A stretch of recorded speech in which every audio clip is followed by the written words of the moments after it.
Welcome back to 1876 Sports and Culture Podcast, a show focused on highlighting the illustrious Prairie View A&M University, the HBCU of Texas, by promoting SWAC and the HBCU experience, featuring your fellow PV Panthers, Roland Austin, Jay Cleezy, Big Mike Washington, three-time SWAC champ Gati Werema, former drum major HBCU band historian Shawnetta Haskell, and Al Williams, driving the show from the Hill. Please subscribe and follow us on social media at 1876 SCP. And don't forget, we do it for the culture.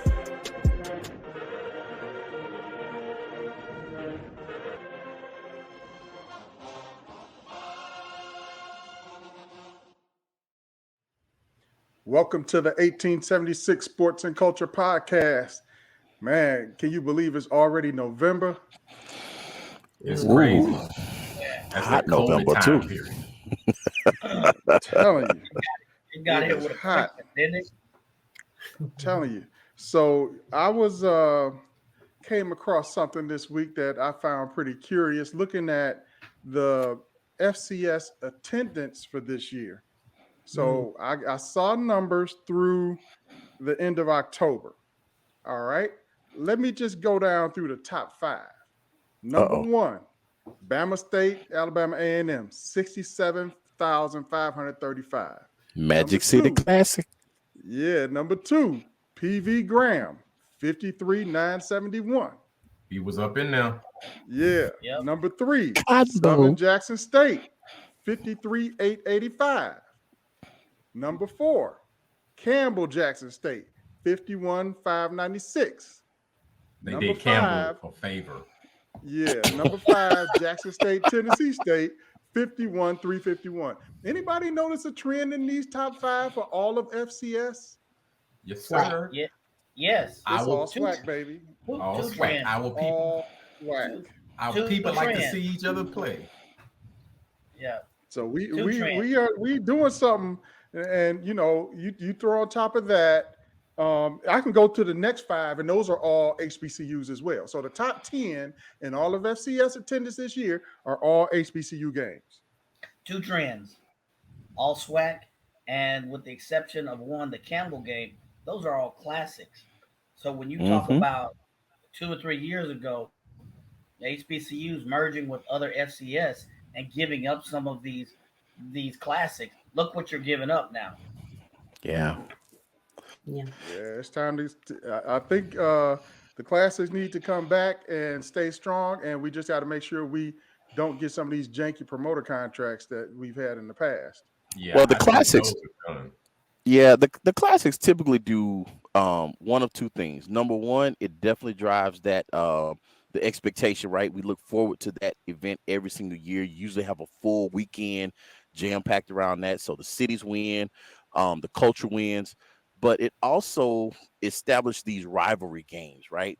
And that's where you really get some revenue pushes overall, is with you establish those strong rivals games. And that's what we need to make sure that we're pushing stronger.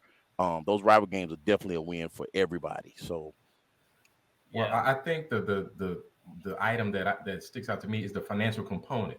So when you talk about moving to PWI conferences, college football is all about the money, the dollars. and so if athletic directors are using the financial component as a reason to make these decisions, it makes no sense for them to make the move to Ohio Valley Conference or whatnot.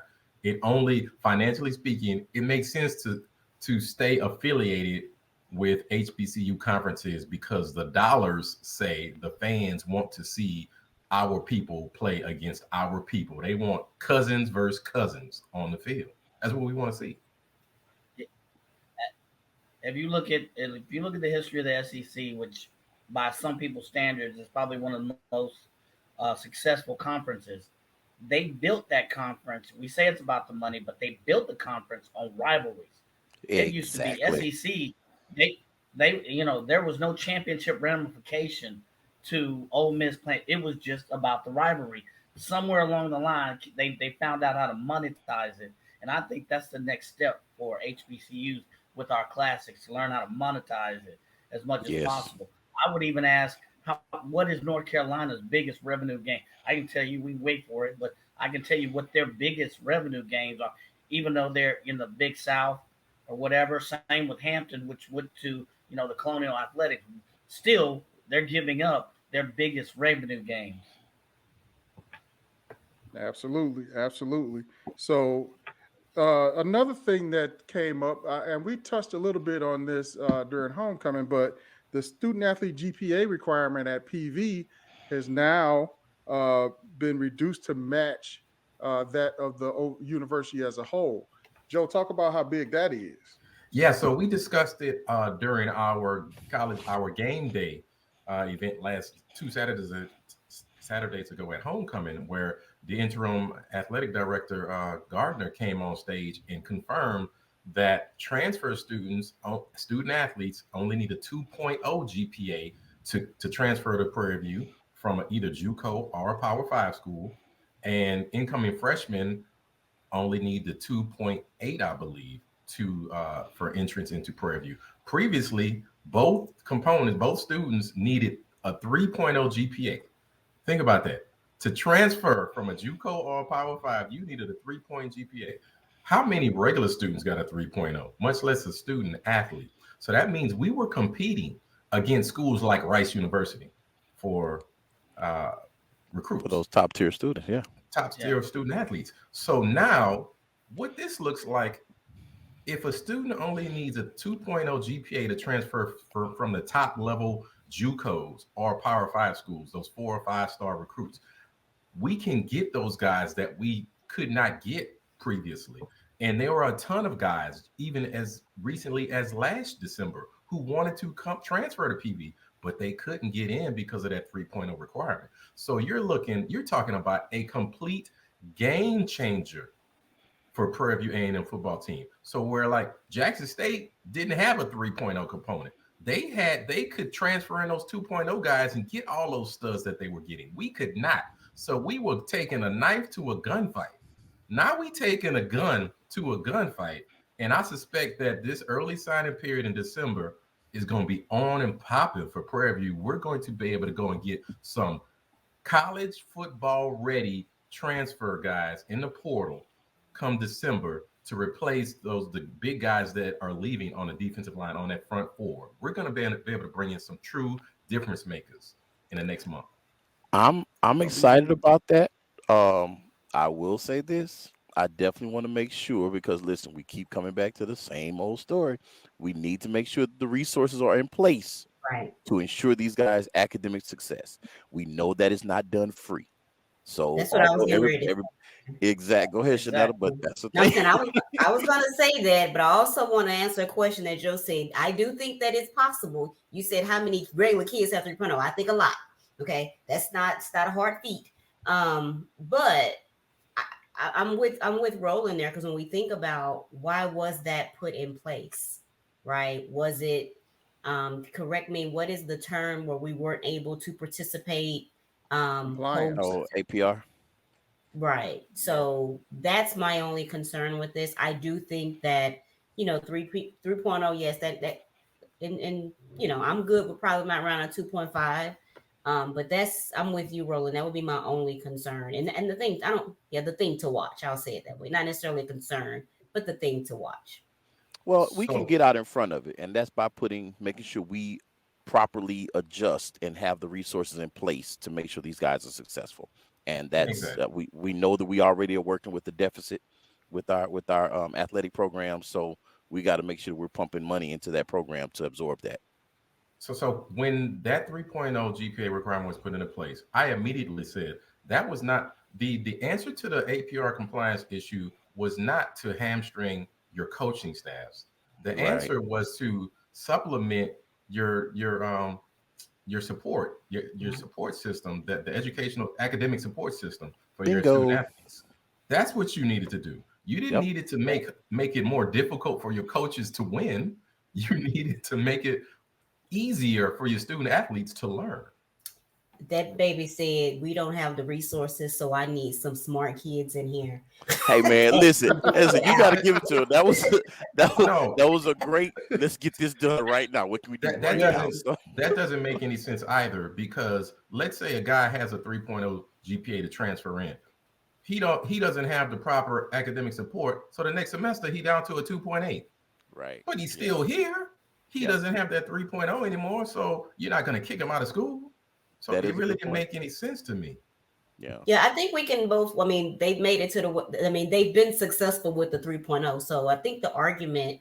I think we can see, right? Because if we didn't make it to Jackson last year, I mean, I think we've had some successes recruiting students with 3.0 or better. So that was before the portal. The portal. That was before Prime, and that was before the SWAC recruitment has caught fire.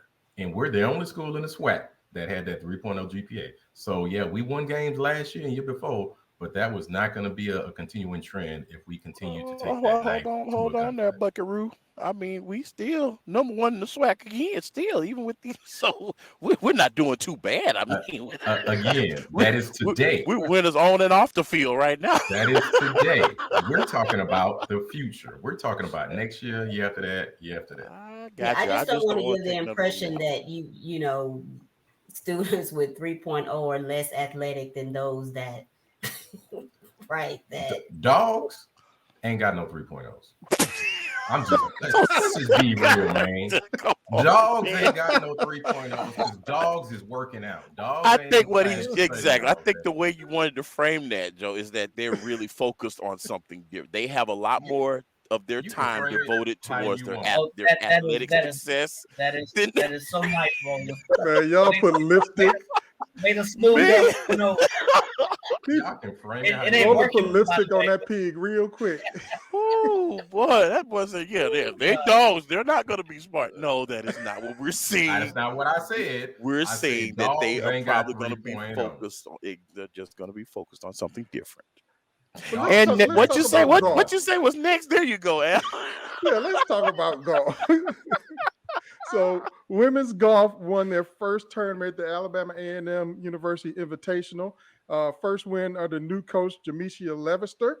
So, in that outing, we've got senior Ahmad Abraham, who took third overall, shooting a 78 first round, 85 second round for overall 163 for the event. Also, senior Taylor Harvey shot 79-85, carrying the ladies to their first victory under new coach Jamisha Levester. So I'm happy to see it. Yep. Imagine what a coach will do for you. Imagine that part. Instead of the baseball coach having to be the golf coach. Exactly. Oh boy. Yeah. Here's a thought: an actual golf coach for a golf team. So yeah, excellent news. Can you see the baseball coach out there trying to tell him how to play golf? But listen, you see the logic, right? It's a round ball. Hit the ball. Follow through. It's all about that follow through. Pivot your foot when you swing with the ball. In the hips. I don't care if you use a 9-iron. Hell, use 9, 10, whatever it takes. Just hit the ball. Exactly. Oh my God! Just pick one out of the bad on so many levels. Oh Lord, we going off the rails. Yes. Digress. All right, so we know Tuesday is election day, and I saw something online that I think I shared with you guys. Pastor Jamal Bryant out of Atlanta, in his pulpit last Sunday, he was talking about Herschel Walker. And he basically said, we don't need a walker, we need a runner. Talking about Raphael Warnock. Said we need somebody that's going to take care of Georgia instead of being this least common denominator of the compliant Negro that we have in Herschel Walker. So, man, come on, Georgia, please. Don't let this fool make it into the Senate. It's just enough is enough. Enough is enough. Hey, man, I'm going to have to send that boy some tithe money from all the way from Texas, man, because he put it down. I find it very difficult to step into a church where the pastor is not speaking from a pro-Black perspective these days. So that was very refreshing to see that. I know that ain't got nothing to do with PVAMU, but hey, we a bunch of believers on the yard. So if you're going to be a believer and you're listening to a man who's teaching us, I just appreciate it being from a pro-Black perspective to empower our people. Well, and Joe, you got to call your cousin them over in Louisiana, because yeah, man, the early voter turnout in Louisiana is abysmal. It's horrible, man. It's absolutely abysmal. We're talking just, in East Baton Rouge, there are 129,000 Black folks. Early votes, 12,000 to 520. In Orleans Parish, there's 145,000 Black folks. Early votes, 16,443. Cato, 73,000. Early votes, 69.95. Come on, man. It's 10% across the board. Bro, it's embarrassing. It's embarrassing. You got a brother brother like Chambers on the ticket. On the ticket, telling you he's going to change your life and get these fools out of office, and you can't take 10, 15 minutes to go and vote for the man. It's embarrassing. I looked a little high level at the numbers. Do we know if there's more of a problem with the younger Black voters? Is that what we're seeing? Who knows? That was overall in Louisiana. Yeah, that was overall. So overall, early votes. It's going to have to be a huge election day turnout to flip that, because 10% early vote is not going to make a dent. Hey, not Houston. There's a problem also in Texas. That much good in Texas either. Texas is only 18% of registered voters have voted as of I was just last about week. to say that. I was looking for the numbers, man. Yeah, Texas is not that much better. Now, I understand the Beto O'Rourke was at the TSU game last night. Yep. Yeah, he was. He was all in the crowd, all in the midst. He made his way around the entire stadium, taking selfies, doing high five. He was on the field. I tell you what, I give him an E for effort. He is campaigning his tail off. He might as well have showed up. He didn't text me every morning, every night. Y'all go and dude text me like 5 times a day. Say, bro, I already voted. Not only was he at the game, he went to 50-15 after the game. It was hanging out. Yeah, bro. He immersed himself in the culture at 50-15. For those of you who don't know, it's right down the street from the Turkey Leg Hut. So he's off Alameda. Just for those that don't know, he's off Alameda. So I just find it interesting. The night that the Houston Astros win the World Series, he chose to be at an HBCU game with Texas Southern versus Jackson State. Damn right. Get it done. That says a lot to me. Meet them where they are. Yes. Yeah. Yes. All right. Now we got to talk about our softball team, man. They are going through. Jeez. Yeah, man. I saw Coach Vernon Bland Saturday before the game, and I just put my hands on him and said, bruh, we here with you. Yeah, he lost a former player, in addition to a few weeks ago having a current player shot and injured. So yeah, he's going through it. So hey, man, throw up some prayers, text him, hit him up on social media, and just let him know we there for him. Yeah, man. That's it.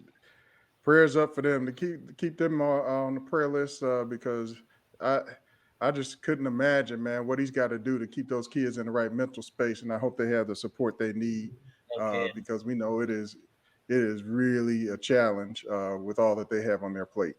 Yeah, and I hope they're being forthcoming. I haven't spoken to him personally, but I hope they're being forthcoming with providing them the services that are available on campus. I do know that there is counseling services available for the students, and I hope that they're actually coming to those teammates and not waiting for them to come, to those offices. And that's my point. The regular byline is, yes, we have services for those kids, but are we really reaching to those? Are we really reaching those kids? You can put a 1-800 number, a link. Here's the number to contact your services. And are we really reaching these kids? Because man, they need it. They need it. Yes. All right, let's take a quick break and then come back and talk some football. 2nd and 5. First to the hole up the middle and breaks free. The 20, the 10. Touchdown, Prairie View. And it is Tristan Wallace. And another tough outing here this weekend, man. Jeez. It was I tough. thought we had some momentum. It seemed like we took our foot off the grass. What did you guys see? I think we kicked it too hard for homecoming after that win against BCU. I think they got it. Listen. I mean, man, the game was right back the same week. That's the only thing that could explain what Friday looked like. Man, it's football, it's sports, it's teenagers, it's any given Saturday or Friday. And what I saw was just recap. I saw several drop passes. We dropped 2 touchdown passes. Yeah. Trayvon Conley put the ball on the money, and the receivers dropped it twice right in front of the goal line, one in overtime. And that was a senior. That was a graduating senior who dropped that ball. He's going to have nightmares about that till he's 40 years old, promise you. I had to look him up. He's from Louisiana. Yeah. Don't go there. Don't go there. Watch out now. Special teams. We had several bad punts that flipped the field. We could have flipped the field, and the punter just had a bad day, man. I don't know what's up with. He just had a bad day. We missed the extra point. Money Reyes was not on the money that day. We had a block punt that led to a field goal, which was the difference in the game. Also, penalties. We were just uncharacteristically highly penalized this game, which we had not been doing all season. Going back to the drops, we gotta recruit. I'm just gonna say we gotta recruit better receivers, and I don't know if we're gonna identify that in December or later on in the spring, but we have to recruit some dogs at receiver who catch everything. What's the receiver that caught the ball and hit the split, man? Wasn't he the backup QB? That was the quarterback. That was the backup QB who I told you maybe one of the most talented quarterbacks. I mean, he was committed, man. Yeah, man. He needs to move to receiver full time. Also, man, real quick, I think you saw the difference with Ahmad Antoine did not play due to injury. You saw the difference when we did not have that 2-back rotation. Jaden Stewart was not as fresh as he had been all season. I think to me that was apparent. And without that solid run game, that meant that the passing game did not open up as it has been in the last 2 weeks. And the lanes for Trey was not there for him to on that pass run option. It just wasn't there for him. So I don't know why we didn't use Connor Bishop more. Go ahead, Mike. I said you took away from the options, the offensive scheme when you take him away. You don't have at least that 7-8 yard swing out to Jaden Stewart with Ahmad in the background. They weren't scared. The other thing is Jarvion's what's his name, number 0. We were tackling him with arms. He just ran all through our defense. Keep in mind that they're huge. It's a big boy. But it's a big boy. But back to Joe's point, we need some dogs who ain't scared to tackle that kind of dude. We're gonna be playing more of those types of dudes in the future. So these arm tackling stuff. Well, here's the deal, Mike. Real quick to finish up offense. I think I think it's definitive that we are better in an up tempo scheme. To me, when we go up tempo, that is where our bread is buttered right there. But just to address the defense, to me, man, it was easy to see that Alcorn's offensive line was huge.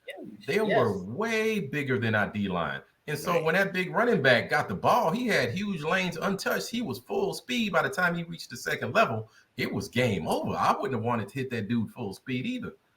So our defensive line, even though we've been rotating the front four all season and been keeping them fresh. Even with that rotation, man, when you put a small dog against a big dog, the big dog gonna win every time. Even though our D-line are talented, to me, man, they were outweighed significantly. And they were getting Peter rolled by that. Well, we've seen that in the SWAC all year, where we thought we had some beef up front, but the offensive line of most of these SWAC teams are now averaging 295 and up. Yeah. So the game has changed. The small and quick is no longer going to work in the SWAC. You need some beef up front, if your linebackers are going to be able to be effective. All right, let's preview UAPB real quick, and then let's take a break. Yeah. So for UAPB coming up next week, the winless UAPB team, all we need to do is win out, right? And we go to Jackson. Am I correct? He say all we got to do. Mike, give us all the you breakdown. Got to do is well, here's the breakdown, guys. Even as terrible as we played, if we're still in first place, despite this terrible loss, we went out, we go. There's a 3-way tie for second. You know, had we beat the Braves, we just needed one more. Instead, we dropped to 4-2. The Braves are down. Alcorn a deadlock with Southern and Texas Southern for second place. So that lets you know who's knocking on the door. The Panthers could clinch early next week if they win, and the 3 second place teams all lose. However, if Prairie View loses one of their damn remaining games, Southern wins out, the Jaguars would end up going to Jackson. That's how convoluted this West picture is.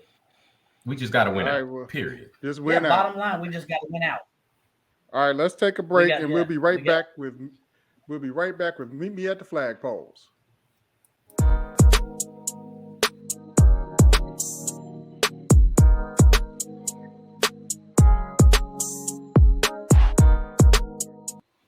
All right, welcome back, and we have joining us none other than running back extraordinaire coming out of New Orleans, Louisiana, architecture major, Mr. Ahmad Antoine. What's going on, bro? I'm good. How you doing today? All right, man. We missed you yesterday, bro. Yeah. Man, I heard that. I hear that little West Bank twang over there. Yes, sir. Hey, y'all forgot to say 3-time high school state champion football winning Ahmad Antoine. Yes, sir. Yes, sir. All right, man. So how you feeling, bro? You gonna be ready to go next week? Yes, sir. I'm gonna be ready to back. You know, I'm coming back off a little concussion injury and just ready to shake back, ready to get back on the field, help my guys out, get us back on road, get us back on track, take over the SWAC. Tell us about. Go ahead, Joe. I was gonna say, so tell us about your background, where you're from, and how you got to PV. Originally, I'm from Port South, Louisiana. It's like 40 minutes south of New Orleans. And I moved and went to high school at Nakar, which is on the west bank of New Orleans, in Algiers. And I got to PV. It was when Coach Miller and Coach Dooley was here. Coach Miller had a nephew that stood right next to my uncle. And one day we was outside talking and, just talking, how people from New Orleans be, just small connections. And I made a connection with Ms. Miller, his wife, and she introduced me to Coach Miller. And about a week later, they came to the school and they offered me, and I took a trip out here, and I just fell in love with PV. Once again, that first visit is locked. That first visit, you locking in that visit. Yeah, that visit. PV had everything I needed to see. Beautiful campus. And I seen it. I was struck. I'm like, wow, perfect place to be. Yeah. They don't have facilities like that in the New Orleans area, even on a high school level. So all this was brand new to me. Yes, sir. It was new.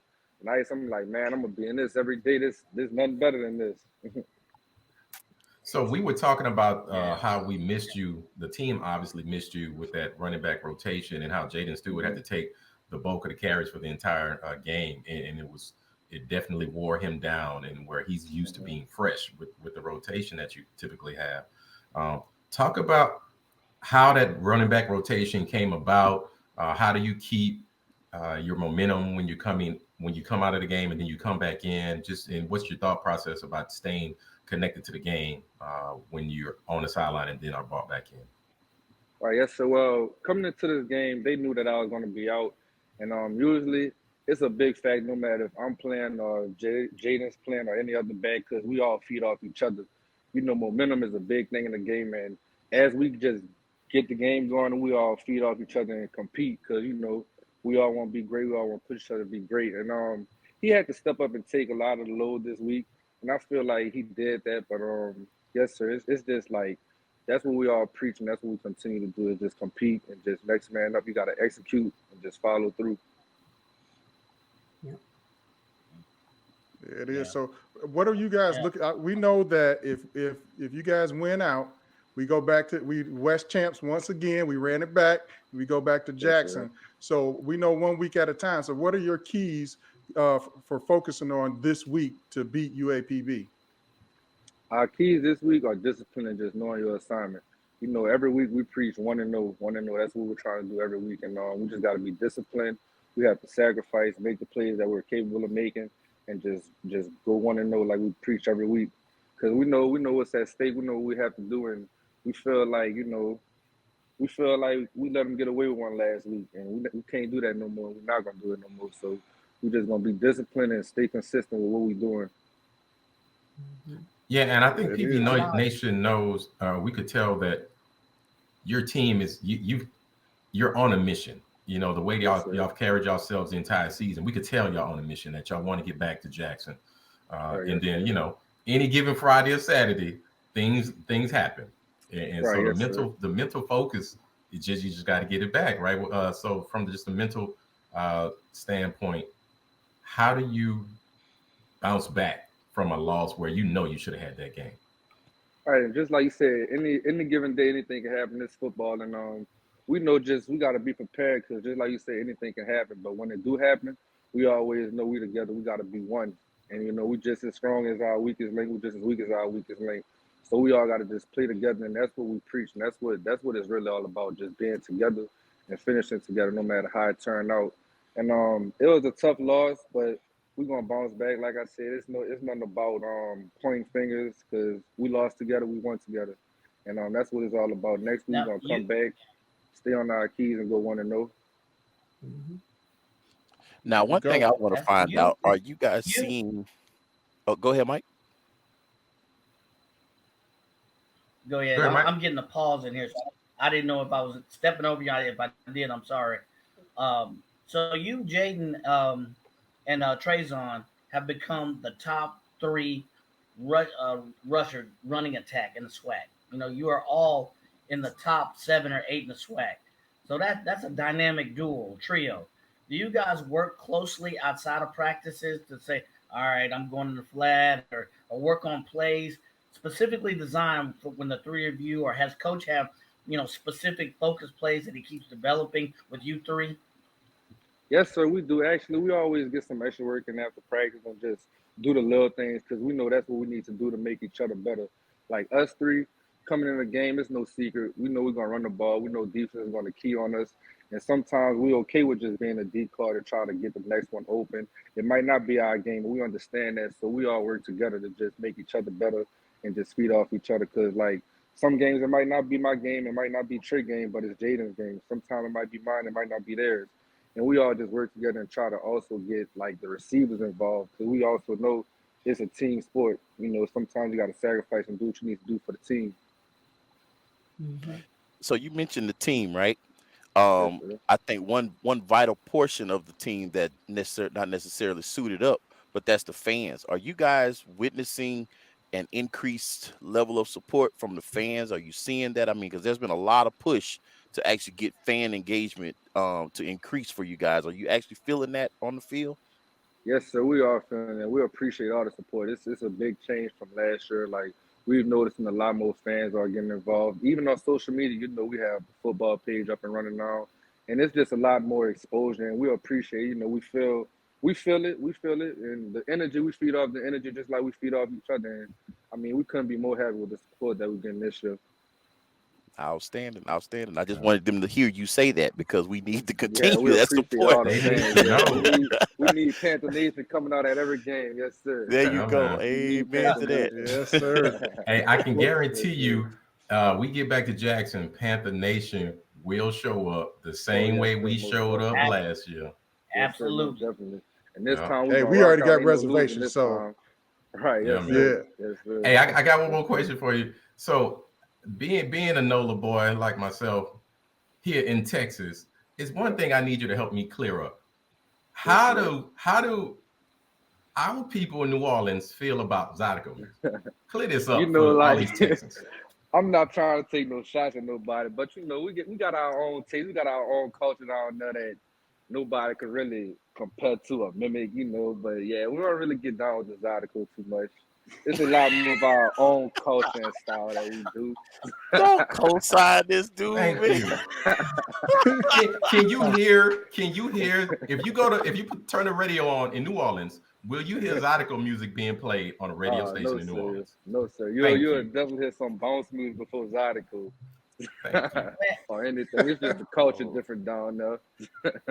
Y'all talking about I don't mean to throw shots. You just did throw shots. I just had to just, it wasn't intentional or nothing like that. What he meant to say is that Houston is such a cultural bag that you have a little bit of this and a little bit of that, and so you take the best from all over. Hey, I just had to clear it because I'm tired of these Texans. When I say I can't stand Zydeco music, I'm tired of these Texans talking about, well, you from New Orleans, y'all, that's your music. No. I know, sir. Joe. Zydeco music is more like the country, not New Orleans. It's that Texas. Exactly. That Lafayette. You are correct. Yeah, it's more like Lafayette.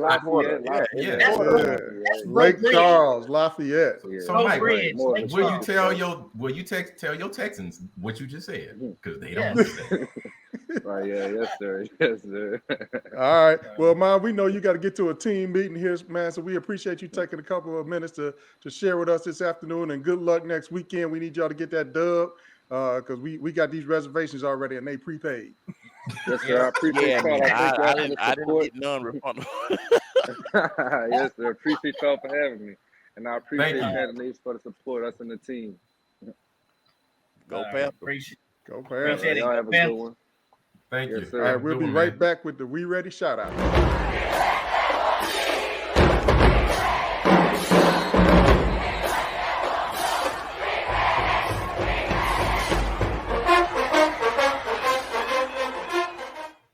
All right. We Ready shout out time. Shanetta, who you got? I'm going to give a shout out really to PV and of course A&M too. But both were awarded $12 million to recruit and prepare, develop, and support a strong and diverse educator workforce. I thought we were already doing that, but I guess we're getting $12 million more to continue doing that. So, we've been doing that for 140 years. Hey, I just want to know. I just want to know how that 12 gonna get cut. How much we get? That's all I'm talking about. 60-40. Talking about 70-30. I want a 50-50 cut.